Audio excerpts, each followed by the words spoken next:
आज है 29 अक्टूबर 2023 दिन रविवार। Welcome back to clean news MP. चलिए देखते हैं मध्य प्रदेश की 25 फटाफट बड़ी खबरों को। इससे पहले आप न्यूज को कहां से देख रहे हैं हमें कमेंट में बताना बिल्कुल ना भूलें।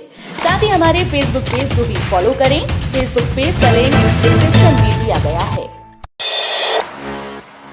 एमपी के हवाई यात्रियों को बड़ी सौगात। यात्रियों को भोपाल से एयर कनेक्टिविटी की बड़ी सौगात मिली। जहां पहले इंतजार करना पड़ता था, वहां भोपाल टू जयपुर और भोपाल टू प्रयागराज के लिए रोजाना फ्लाइट रहेगी।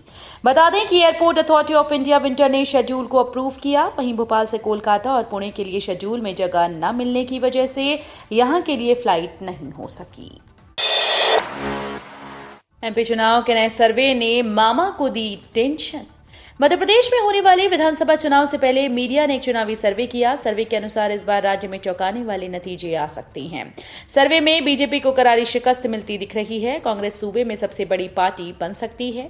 कांग्रेस को 132 से 146 सीट आ सकती हैं। बीजेपी को 84 से 98 सीट मिलती दिख रही हैं। वहीं अन्य के खाते में भी 5 सीट आने के आसार जताए गए।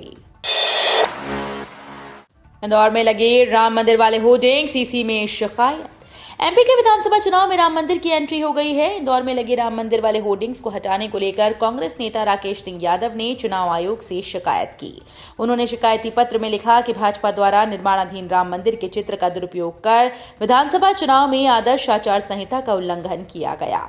इस पर तत्काल प्रकरण दर्ज किया जाए और पोस्टर हटाए जाएं। शस्त्र जमा न करने पर लाइसेंस होंगे निरस्त। मध्य प्रदेश में विधानसभा चुनाव को 1 महीने से भी कम का समय बचा है। ऐसे में सुरक्षा व्यवस्था और सही तरीके से चुनाव हो सकें, इसके लिए पुलिस को नजर चप्पे चप्पे पर बनी हुई है। इस कड़ी में अब यदि शस्त्र जमा नहीं कराए तो फिर लाइसेंस निरस्त किए जाएंगे। कार्रवाई को लेकर मुख्य निर्वाचन पदाधिकारी ने जिला कलेक्टर्स को आदेश जारी किए। एमपी सरकार का बड़ा फैसला। मध्य प्रदेश सरकार ने आईएएस के बाद 5 आईपीएस अधिकारियों को बड़ी राहत दी है। गृह विभाग ने वर्ष 2004 और वर्ष 2005 बैच के 5 आईपीएस अफसरों को पुरानी पेंशन योजना का लाभ दिया। राज्य सरकार ने इस संबंध में आदेश जारी किया। केंद्रीय कार्मिक, लोक शिकायत और पेंशन मंत्रालय ने 5 आईपीएस अफसरों को ये रियायत दी है। सिंधिया ने कहा, राम मंदिर के निर्माण के समय मध्य प्रदेश में होनी चाहिए भाजपा सरकार। केंद्रीय मंत्री ज्योतिरादित्य सिंधिया ने शनिवार को कोलारस और बदरवास में कार्यकर्ता सम्मेलन को संबोधित करते हुए कहा कि भाजपा के हर कार्यकर्ता को पूरी मेहनत से यह सुनिश्चित करना है कि जब जनवरी 2024 में राम मंदिर का लोकार्पण हो तब मध्य प्रदेश में भाजपा की सरकार स्थापित हो। इस लक्ष्य के साथ हर एक कार्यकर्ता को प्रदेश के घर घर जाकर कमल खिलाना है। राम मंदिर को लेकर राहुल मारते थे ताना। अमित शाह बोले, मंदिर भी बना दिया और स्थापना की तारीख भी बता दी। केंद्रीय गृह मंत्री अमित शाह ने शनिवार को कांग्रेस प्रदेश अध्यक्ष कमलनाथ के गढ़ छिंदवाड़ा के जुन्नार देव में एक रैली को संबोधित करते हुए ग्रैंड ओल्ड पार्टी पर जमकर निशाना साधा। उन्होंने कहा कि कांग्रेस नेता हमेशा ताना मारते थे कि मंदिर वहीं बनाएंगे लेकिन तारीख नहीं बताएंगे। अब तो मंदिर भी बना दिया और तारीख भी बता दी। भीम आर्मी ने 80 सीट्स पर उतारे प्रत्याशी। 115 सीटों पर लड़ेगी चुनाव। भीम आर्मी मध्य प्रदेश विधानसभा चुनाव 2023 में 115 सीटों पर चुनाव लड़ने जा रही है। 80 नामों की पहली सूची भी जारी कर दी गई। भीम आर्मी के चीफ चंद्रशेखर आजाद ने भोपाल में शनिवार को विधानसभा चुनाव में अपने उम्मीदवार उतारने की बात कही। उन्होंने कहा कि भीम आर्मी आजाद समाज पार्टी के बैनर तले मध्य प्रदेश में चुनाव लड़ेगी। उनकी पार्टी दलित, आदिवासी और पिछड़े लोगों की आवाज उठाने के लिए 2023 के विधानसभा चुनाव में प्रत्याशी उतारेगी। बुरहानपुर में बोले शिवराज, करोड़ों लोगों के दिल में बसे श्री राम को कैसे निकालोगे। विधानसभा चुनाव में एक बार फिर से भगवान श्री राम की एंट्री हो गई। शनिवार को बुरहानपुर जिले की नेपानगर विधानसभा सीट के धूलकोट में आयोजित चुनावी सभा में मध्य प्रदेश के मुख्यमंत्री शिवराज सिंह चौहान कांग्रेस पर जमकर भड़के। उन्होंने कहा कि भगवान राम के पोस्टर निकलवाने के लिए कांग्रेसी चुनाव आयोग में शिकायत कर रहे हैं। वे यही चाहते कि भगवान राम के पोस्टर लगे। पहले कहते थे कि मंदिर वहीं बनाएंगे पर तारीख नहीं बताएंगे। अब भाजपा सरकार ने मंदिर भी बनवा दिया और श्री राम जी की मूर्ति की प्राण प्रतिष्ठा की तारीख 22 नवंबर भी तय कर दी। विद्यार्थियों ने मानव श्रृंखला से बनाई जिले की आकृति। मतदाता जागरूकता अभियान में लिया भाग। जिले में मतदाता जागरूकता अभियान निरंतर चलाया जा रहा है। कई बड़े आयोजन जिले में किए जा रहे हैं, जिससे सभी आयु वर्ग के मतदाता अपने लोकतांत्रिक दायित्व को निभा सकें।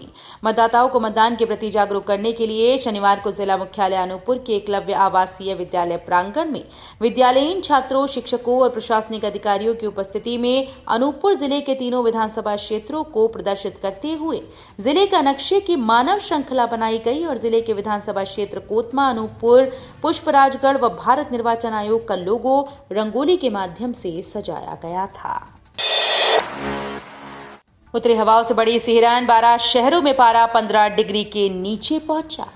उत्तर भारत से आ रही सर्द हवाओं से पूरे प्रदेश में सिहरन और बढ़ने लगी। इसी क्रम में शनिवार को मंडला सहित 12 शहरों दतिया, गुना, ग्वालियर, रायसेन, राजगढ़, छिंदवाड़ा, बैतूल, नौगांव, रीवा, मलाजखंड, उमरिया में रात का तापमान 15 डिग्री सेल्सियस से कम रहा। प्रदेश में सबसे कम 13.2 डिग्री सेल्सियस तापमान मंडला में दर्ज किया गया। वहीं राजधानी में न्यूनतम तापमान 14.7 डिग्री सेल्सियस दर्ज किया गया, जो सामान्य से 2 डिग्री सेल्सियस कम रहा। मनरेगा में नहीं मिल रही मजदूरी, कमलनाथ ने साधा शिवराज सरकार पर निशाना। प्रदेश कांग्रेस अध्यक्ष कमलनाथ ने सोशल मीडिया पोस्ट कर शिवराज सरकार पर निशाना साधा। उन्होंने मनरेगा के तहत मजदूरों को मजदूरी न मिलने का मामला उठाया। उन्होंने एक्स पर लिखा कि मध्य प्रदेश में करीब 10 हफ्ते से मनरेगा में काम करने वाले श्रमिकों को उनकी मजदूरी नहीं मिली है। प्रियंका गांधी के एमपी दौरे पर शिवराज बोले, राज्य में कांग्रेस की झूठ की दुकान खुल रही है। मध्य प्रदेश के मुख्यमंत्री शिवराज सिंह चौहान ने शनिवार को कांग्रेस की राष्ट्रीय महासचिव प्रियंका गांधी के चुनावी राज्य के दौरे को लेकर कांग्रेस पार्टी पर निशाना साधते हुए कहा कि राज्य में कांग्रेस की झूठ की दुकान खुल रही है। प्रियंका गांधी मध्य प्रदेश के दमोह जिले में हैं और आज उन्होंने दमोह से कांग्रेस के मौजूदा विधायक और उम्मीदवार अजय टंडन के समर्थन में एक सार्वजनिक सभा को संबोधित किया। दमोह में प्रियंका गांधी का मोदी सरकार पर हमला, कहा वो अडानी का कर्ज माफ करते हैं, किसानों का नहीं। मध्य प्रदेश में आगामी विधानसभा चुनाव में सभी पार्टीज ने चुनाव प्रचार में खुद को झोंक दिया। इसी क्रम में मध्य प्रदेश के दमोह पहुंची कांग्रेस महासचिव प्रियंका गांधी वाड्रा ने दमोह में एक चुनावी रैली को संबोधित किया। उन्होंने कहा कि बीजेपी सरकार ने 3 सालों में सिर्फ 21 रोजगार दिए, हम जब सरकार में आएंगे तो पलायन रोकेंगे। उन्होंने कहा कि शिवराज सिंह चौहान ने 18 साल के शासन में मध्य प्रदेश में कोई विकास नहीं किया, देश की संपत्ति बड़े उद्योगपति मित्रों को सौंप दी। शिवराज सरकार पर जमकर बरसे सुरजेवाला। मध्य प्रदेश कांग्रेस प्रभारी रणदीप सुरजेवाला ने शिवराज सरकार को जमकर घेरा। उन्होंने कहा कि भाजपा सरकार में सबसे ज्यादा घोटाले हुए, भ्रष्टाचार के अलावा इस सरकार ने किसानों के साथ छल किया। सुरजेवाला ने कहा कि शिवराज सरकार के 18 साल को दमनकारी किसान विरोधी के रूप में प्रदेश के इतिहास में याद रखा जाएगा। कांग्रेस स्टार प्रचारकों की सूची जारी। मध्य प्रदेश विधानसभा चुनाव के मद्देनजर कांग्रेस ने स्टार प्रचारकों की सूची जारी कर दी है। इस सूची में कांग्रेस अध्यक्ष मल्लिकार्जुन खड़गे, सोनिया गांधी, राहुल गांधी, प्रियंका गांधी, केसी वेणुगोपाल, रणदीप सिंह सुरजेवाला, मुकुल वासनिक, जितेंद्र सिंह, कमलनाथ, गोविंद सिंह, दिग्विजय सिंह, भूपेश बघेल, अशोक गहलोत, सुखविंदर सिंह सुक्खू, दीपक बावरिया, कांतिलाल भूरिया व सुरेश पचौरी का नाम शामिल है। एम्बुलेंस ने बाइक सवार दंपति को मारी टक्कर, फिर ड्राइवर ही लेकर पहुंचा अस्पताल। Sironj Biaora state highway Suthalia road पर बिसोनिया जोड़ के पास हुए हादसे में एक बाइक सवार महिला की मौत हो गई। इमरजेंसी केस लेने जा रही एम्बुलेंस ने शनिवार दोपहर करीब 3 बजे बाइक को टक्कर मार दी, जिससे महिला की मौत हुई और उसका पति गंभीर रूप से घायल हो गया। ब्यावरा की ओर से रफ्तार से जा रही एम्बुलेंस 108 वाहन ने टक्कर मार दी। हादसे की बड़ी बात यह रही कि बाइक पर ही सवार 3 माह का दुधमुहा बालक को खरोच तक नहीं आई। आज शाम और सोमवार सुबह इंदौर के सुपर कॉरिडोर से ब्रिलियंट कन्वेंशन सेंटर के बीच भारी वाहन प्रतिबंधित। इंदौर शहर में आज रविवार शाम से सोमवार दोपहर तक गृह मंत्री अमित शाह का दौरा रहेगा। इसके लिए शनिवार को यातायात प्रबंधन ने डायवर्जन जारी किया। इसमें बताया कि आज रविवार शाम 4 बजे से रात 11 बजे तक और सोमवार सुबह 9 से 12 बजे तक सुपर कॉरिडोर से ब्रिलियंट कन्वेंशन सेंटर तक भारी वाहनों की आवाजाही बंद रहेगी। इंदौर के एमवाई अस्पताल में इलाज के लिए आए मरीज को मारे थप्पड़, जूनियर डॉक्टर निलंबित। डॉक्टर ने एचआईवी प्रोटोकॉल का पालन किए बगैर उसका इलाज किया। जब डॉक्टर को बाद में मरीज के एड्स रोगी होने का पता चला तो वो नाराज हो गया और स्ट्रेचर पर लेटे मरीज को 2-3 थप्पड़ जड़ दिए। एमवाई अस्पताल में हुए मरीज पिटाई कांड का वीडियो जब वायरल हुआ तो हंगामा मच गया। ताबड़तोड़ एक जांच कमेटी गठित की गई और थप्पड़ मारने वाले जूनियर डॉक्टर आकाश कौशल को निलंबित कर दिया गया। मध्य प्रदेश में भी पड़ सकते हैं ईडी के छापे, कांग्रेस ने प्रत्याशियों को किया आगाह। कांग्रेस ने अपने उम्मीदवारों को आगाह करते हुए कहा कि छत्तीसगढ़ और राजस्थान के बाद मध्य प्रदेश में भी पार्टी से जुड़े लोगों पर ईडी के छापे पड़ सकते हैं, जहां 17 नवंबर को विधानसभा चुनाव के लिए मतदान होना है। कांग्रेस के राष्ट्रीय प्रवक्ता अलका लांबा ने इंदौर प्रेस क्लब में भाजपा पर संवैधानिक संस्थाओं को चुनावी हथियार की तरह इस्तेमाल करने का आरोप लगाते हुए ये बात कही। एसबीआई के ग्राहक हैं तो अब बिना एटीएम कार्ड निकाले कैश।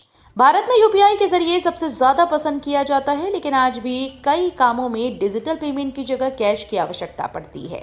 ऐसे में कई बार लोगों के पास कैश न होने की वजह से उन्हें परेशानी का सामना करना पड़ता है।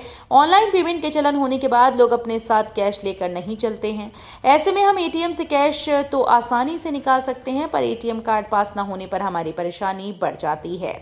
इस परेशानी को खत्म करने के लिए स्टेट बैंक ऑफ इंडिया ने अपने योनो ऐप को यूपीआई से जोड़ा है। एक ही गांव के 2000 से ज्यादा लोग आए चपेट में, एक युवक की मौत। मध्य प्रदेश के इंदौर शहर के देपालपुर के पास स्थित एक गांव में इन दिनों डेंगू ने कोहराम मचाया है, जहां एक युवक की मौत हो चुकी है। युवक की मौत के बाद ग्रामीण डरे सहमे हैं।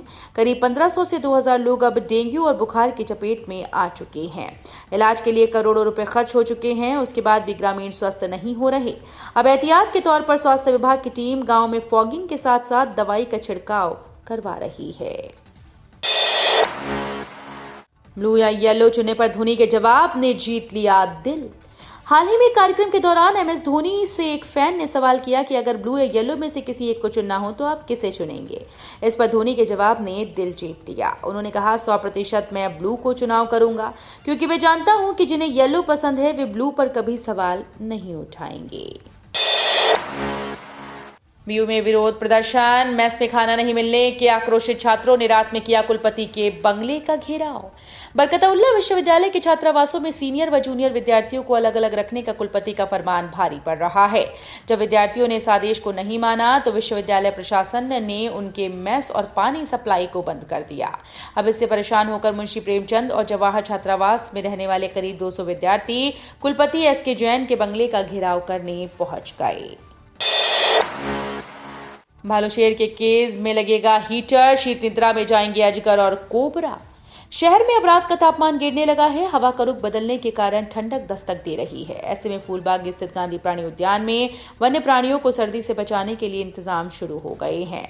नवंबर माह के पहले सप्ताह से यहां सरीसृपों, हिरणों, भालू, शेर आदि को सर्दी से बचाने के लिए तैयारियां शुरू की जाएंगी। पक्षियों के पिंजरों में कैनवास के पर्दे लगाने से लेकर खाने के आइटम भी बदले जाएंगे। कुछ पिंजरों में अलाव और हीटर लगाने के इंतजाम भी किए जाएंगे। तो ये थी आज की 25 फटाफट बड़ी खबरें। अगर आपको न्यूज पसंद आई हो तो वीडियो को लाइक और शेयर जरूर करें। धन्यवाद।